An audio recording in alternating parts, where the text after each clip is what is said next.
Hey, I'm Shay Koester, and I'm your host for the Casual Cattle Conversations podcast, the beef producer's place to explore new management practices. Thanks for tuning in, and welcome to the community. Hey folks, thanks for tuning in again, and if you are new here, welcome to the show. This episode is going to be a great one for anyone who wants to learn more about the value of age and source verification when selling calves, along with how to start finding direction in your own cow herd to find marketing programs that work for you. In general, it's a great episode that shares the story of how one family continues to produce calves that feedlots want, generation after generation. Today we are visiting with Fred Otley and Rachel Oliver.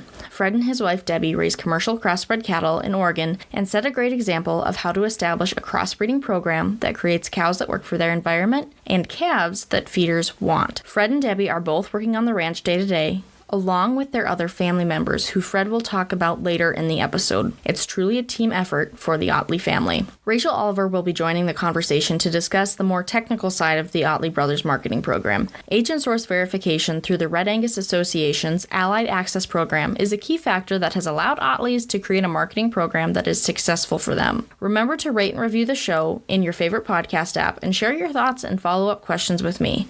With that, let's visit with Fred and Rachel.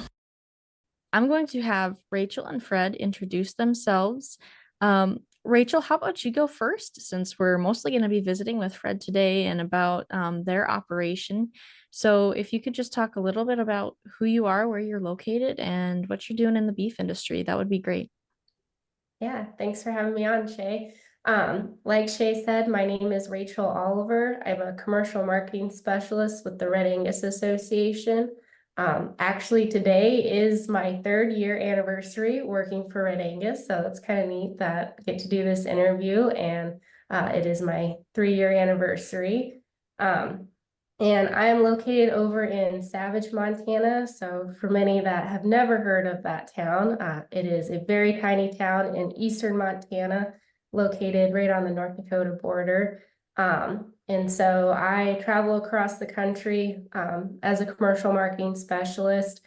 We've split off into regions just recently. And so my regions that I cover for my job is Montana, North Dakota, and then a little bit of South Dakota, and then all the way to the West Coast. So a lot of area to cover, but a lot of gray Red Angus cattle that I get to see, and even better producers.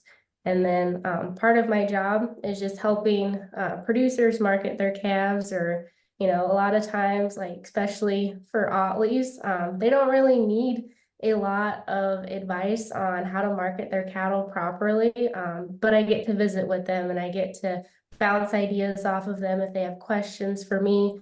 I am happy to answer them. I actually was out to their ranch last year, back in, I think it was May, and got to visit with Fred and Sherry, and get to see their operation in person, get to see the cattle, and just get to see what Diamond, Oregon was like. So that's just a little bit about myself and what I get to do on a daily basis. Well, we're happy to have you on the show. Now, Fred, do you kind of want to introduce yourself a little bit and just start with kind of maybe who you are and what's your role on your cattle operation today? Yes, I'm from a family ranch.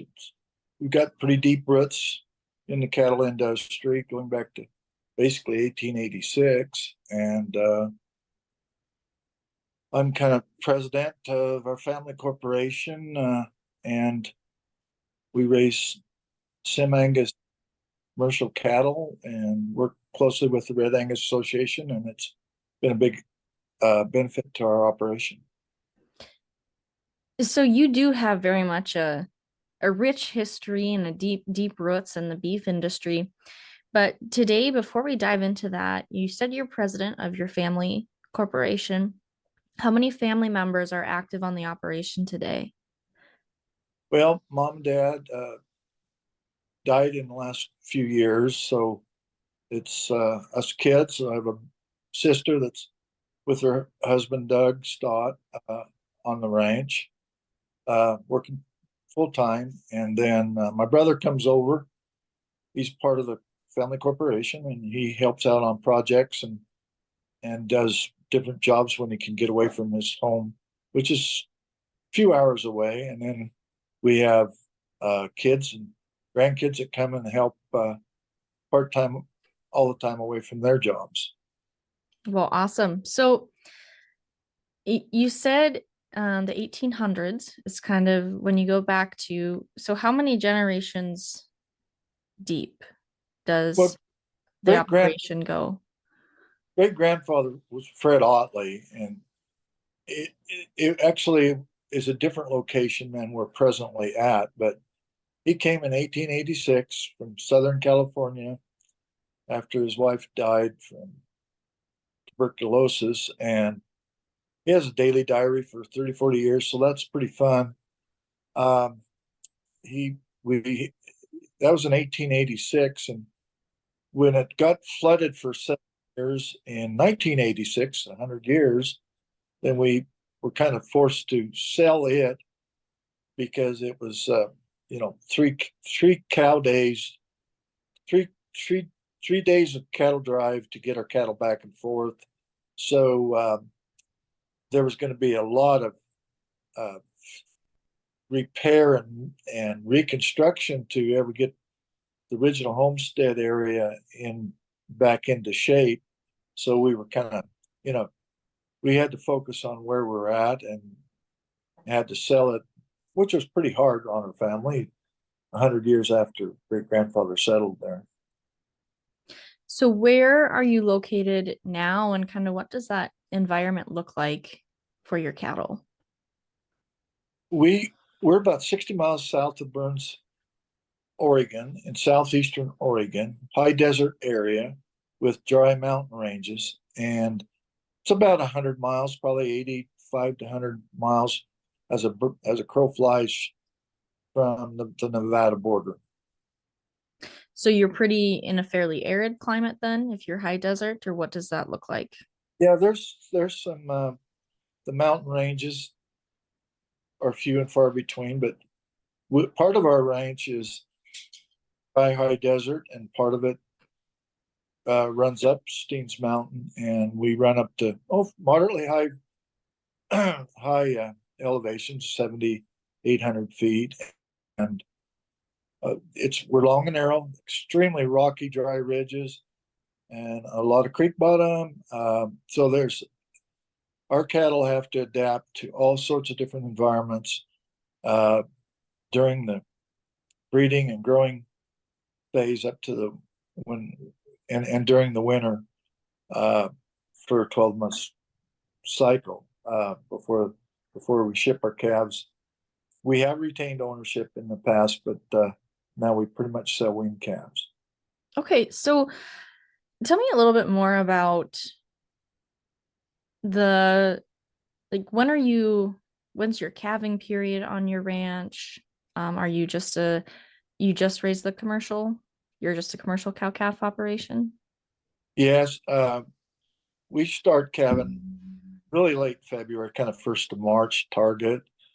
It does change a little bit over time depending on the weather conditions early in the year. Because when our cattle start up the mountain, it's really tough on cows and bulls. It's really rocky, and if you have a wet year, you try not to go up the mountain too early because it's tough on the cattle. And so in a way, wet years are harder on our outfit than dry years because it gets so muddy on some of those ridges. They kind of go into their hock, and it's really tough on cattle at times, but no different than any other ranch. Every ranch has its strengths and weaknesses. So in that, we have really good forage, in August and September. So it's just a mixture like everybody's operation. So you have to adapt management, and you have to have cattle that have the ability through management and the genetics to adapt to those different environments.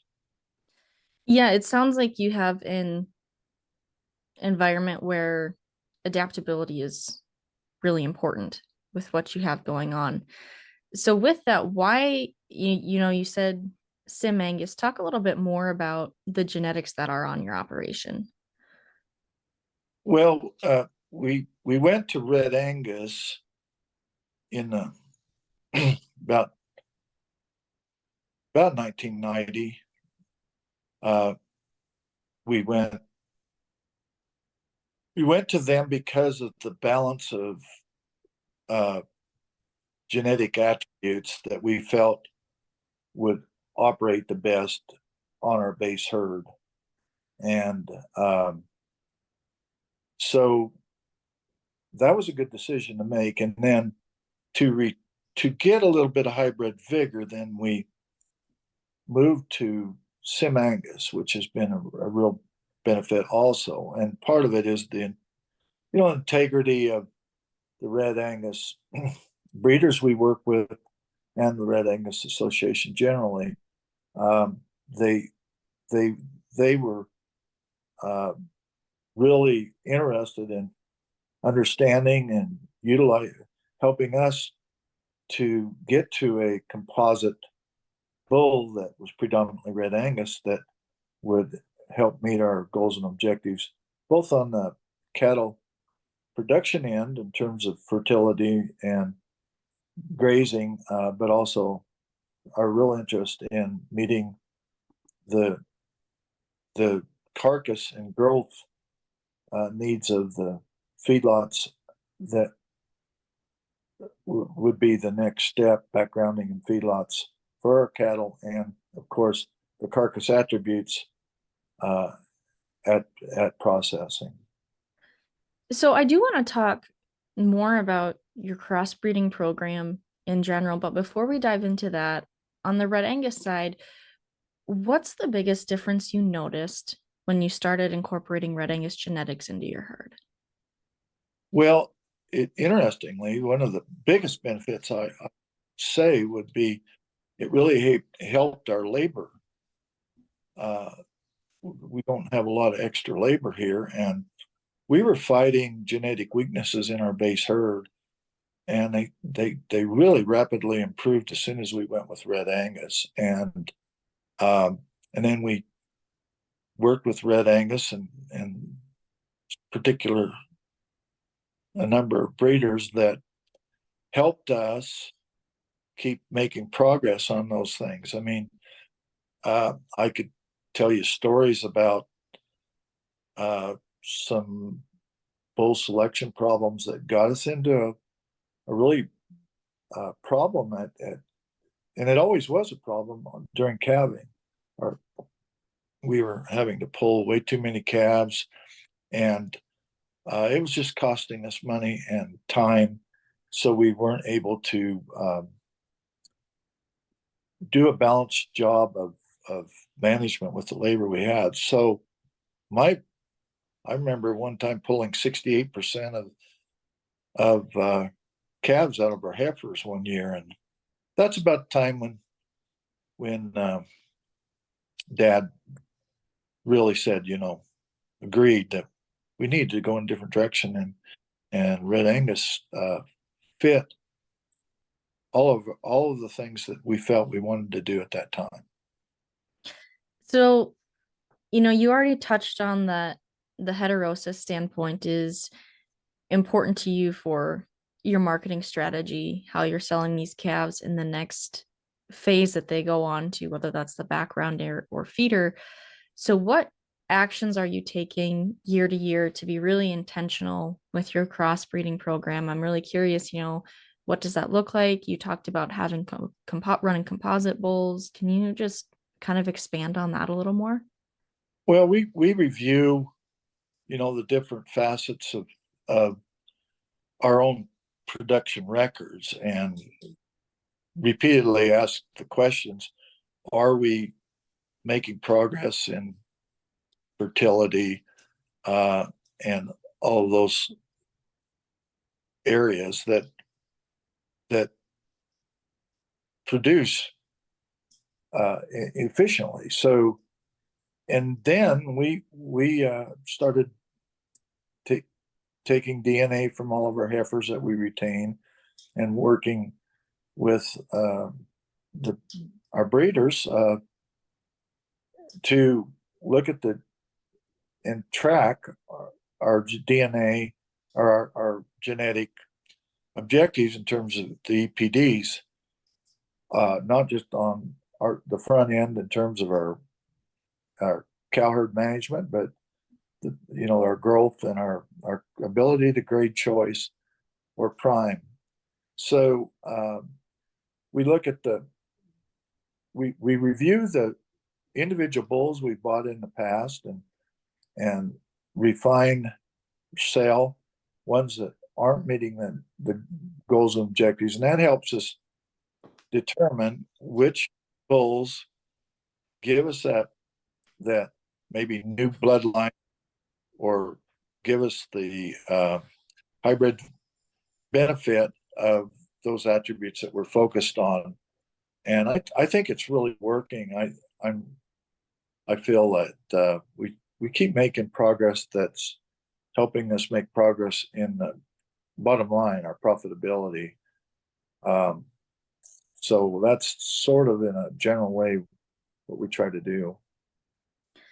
I was kind of excited to hear you say that you are taking those DNA samples on those heifers, because that's something that's been talked about on my podcast a couple times with different breeders. And so it just always interests me when I hear of commercial cattlemen continuing to be progressive and take those samples and focus on the genetics of their herd.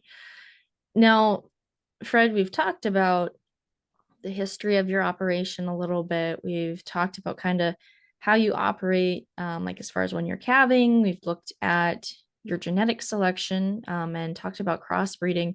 But I want to talk a little bit more about marketing, because as you've talked, you've brought up that, that fertility, those maternal traits are important to you, but you really seem very focused on how those calves are going to perform from a carcass standpoint too, and making sure that they'll be successful in other segments down the line, and ultimately that the consumer will have a good steak at the end of the day. So can you talk a little bit more about what your marketing program looks like? I think our marketing program starts with our health program.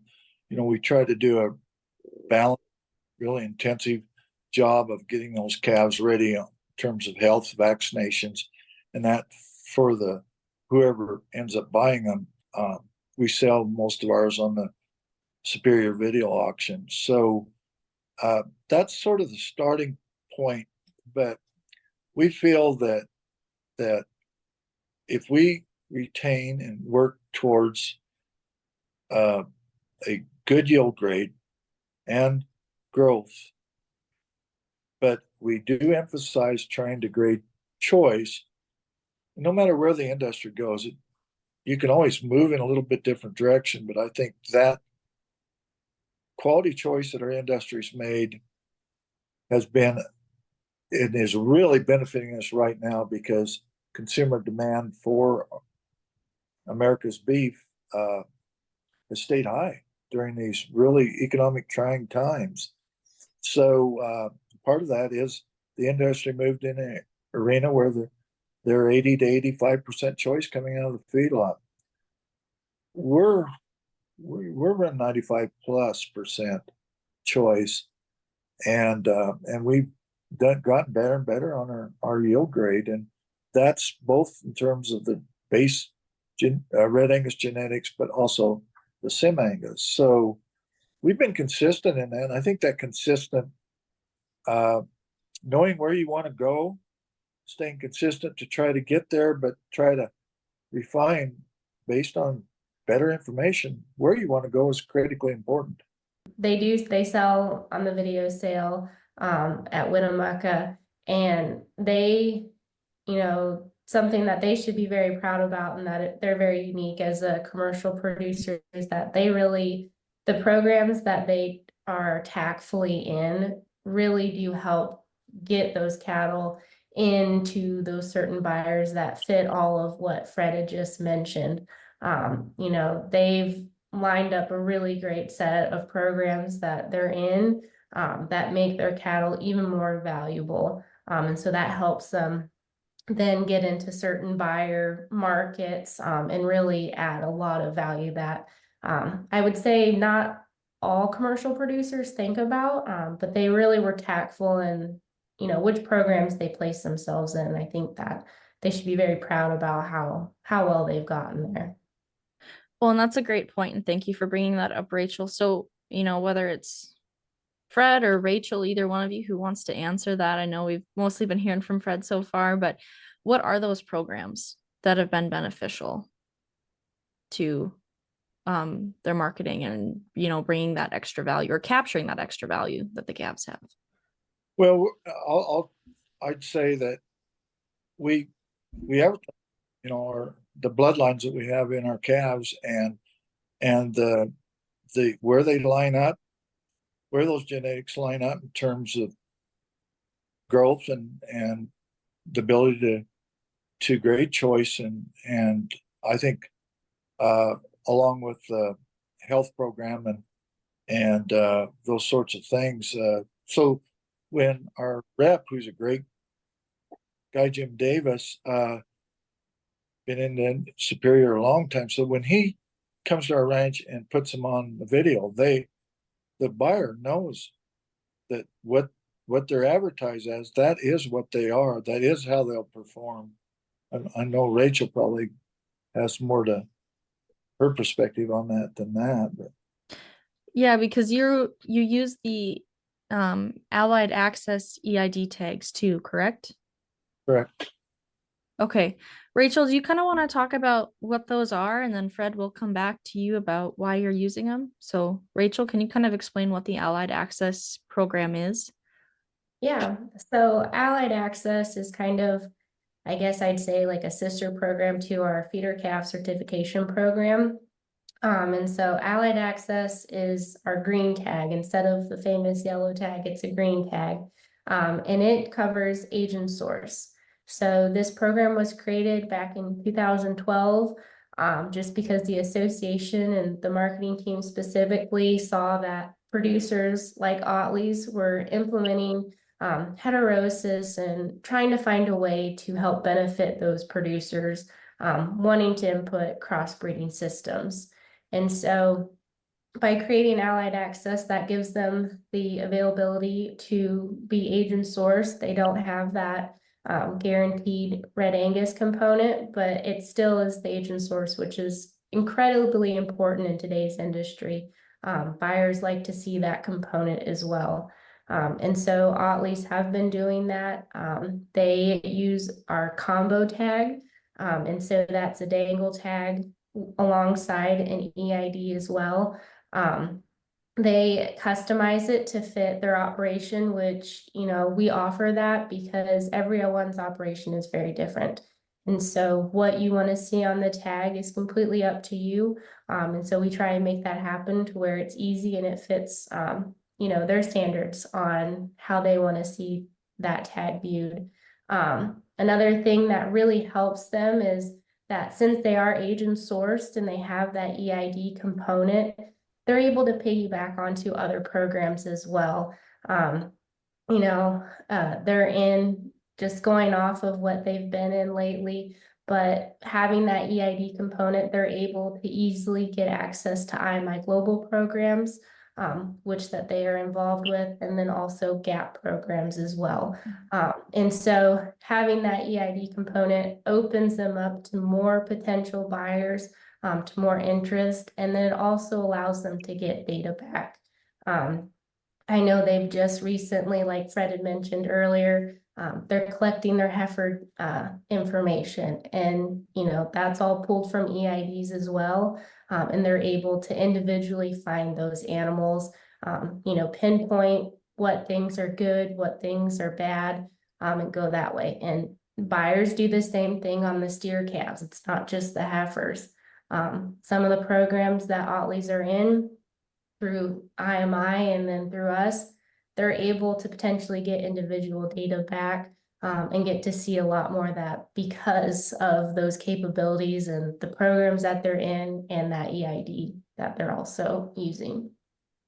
Well, that's great, Rachel. Thank you for kind of diving into more of what the program is and how it's impacted Otley's. Fred, do you have anything else you want to add about your experience with the Allied Access program, why you continue to use it, or anything along those lines? Well, Allied Access has been a big help in Red Angus with the ability to have the EID and the hanging tag. If we lose an EID, we got the hanging tag, and we can retain who that calf is or who that cow is. And that's really important. And then when we put scales under our processing chute, and we can immediately have all the performance data in terms of weights and retrain the history of the mother cow and or if it's her production, if she's the one in the chute. So without the Allied Access and the association with Red Angus and that database, that wouldn't be possible, and it would be a limitation in our ability to make decisions on the changes as we go from year to year. And every time you make a decision, you're kind of looking at a 5-year framework. So it's been a big benefit. I would say they've been in the program for 14 years. And so that's something to be very proud of. They've basically been through it for the start of it. And so it obviously is helping, it is benefiting their program, because if, them being in it for so long, it just justifies, why they're in for it. And so it's definitely been a good program that helps benefit them, and hopefully continues to benefit them. So, Fred, would you say like one of the main benefits you've received from being in this program has it created an added trust with your buyers? I know you had mentioned, you kind of alluded to that earlier, but is that accurate to say, because it's just providing more information to the people interested in your calves? Yes, that's definitely true. And, the trust back to the purebred breeders and the breeders that are developing the composite bulls that we're really, really interested in right now. The integrity of it in terms of the Red Angus Association has been of great benefit. And with Sim Angus, I'd say Red Angus is, way ahead of others in terms of working with all parties, other breeds, like Rachel said, IMI and those sorts of third parties and different commercial operations, that we are all different, and we have different genetics that fit our operation. And being able to get that support from the Red Angus Association is really important to where we are, the history of how we got here, but also to having a foundation to work from to where we want to go, because we have to review that every year. We change, the industry changes, and but where we think we are can adapt to any of those changes that might come along. And that's partly because we consistently have a cow herd that meets our needs and the feedlot needs in terms of growth and carcass. So we feel like we're in a good position to maneuver as the industry changes, and it will change. Where do you find that balance in maneuvering where the industry is going and being consistent with the quality and types of calves and your reputation for what you're growing, especially in an industry where, like you said, like change comes slowly, just with cows, they can only have one calf a year. Yes, and the mistakes I've seen others make, and we've made in the past, is call it the whim of the day. Something sounds good and you jump on it, and then you have a different genetic base in your herd. That doesn't work when you all of a sudden decide, well, that's not very beneficial to marketing those calves. So it's a caution I give to people. Don't change what you're doing too quickly without really knowing where you want to go and working towards that. And frankly, there's so much information. You've got to have help and support. And that's from your breeders, and that's from the Red Angus Association, whoever you're working with. So I think it's critical to not change what you're doing totally, but really review it, know what you're doing and the impacts of those genetic selections have as you market. So what advice would you have, or what would maybe be like a step one if there's a fellow commercial cow-calf producer out there right now who is still trying to find what direction they want to go so that they aren't just hopping on the whim of the day? What advice do you have for them to help find that direction in their operation? Well, you have to kind of take off the biased glasses because everybody's got in their mind what they have. You really have to critically look at what you have and how those calves are performing as they move up the process, the production line. So, and it's really hard. One of the hardest things was for us to get carcass data back on our calves so we could measure how much progress we've made or are making, and to spot the places where we've made some mistakes, and then we have to balance our decision making back to get a genetic package to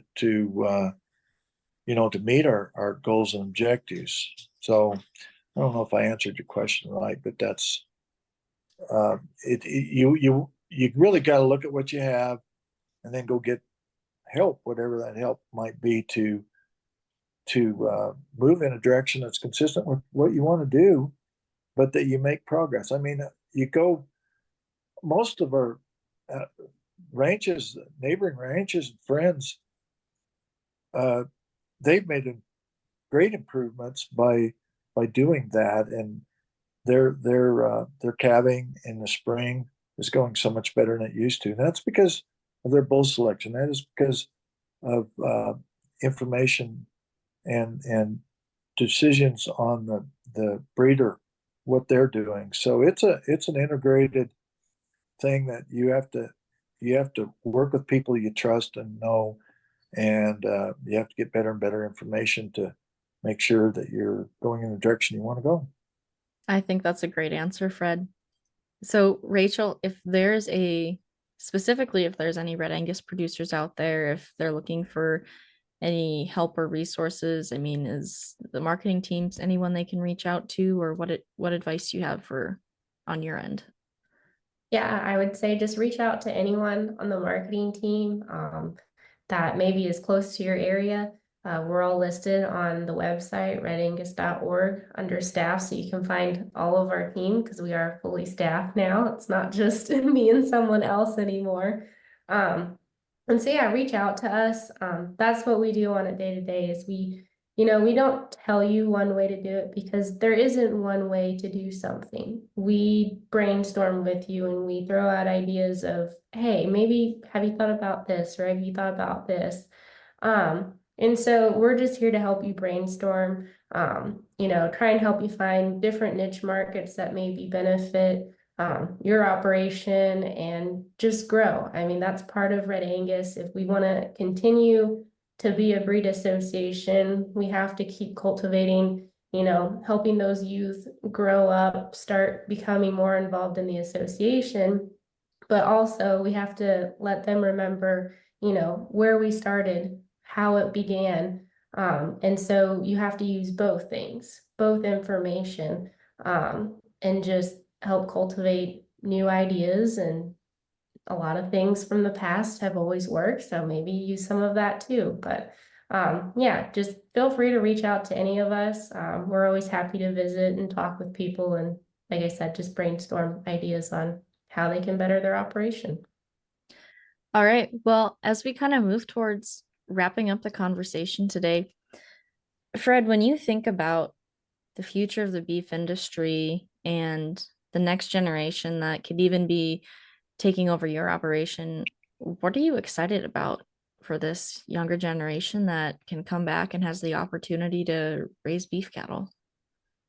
Well, one of the things I would say was having the Red Angus Association that wants to work with commercial programs, not just straight bred Red Angus programs, but those of us that want to go with a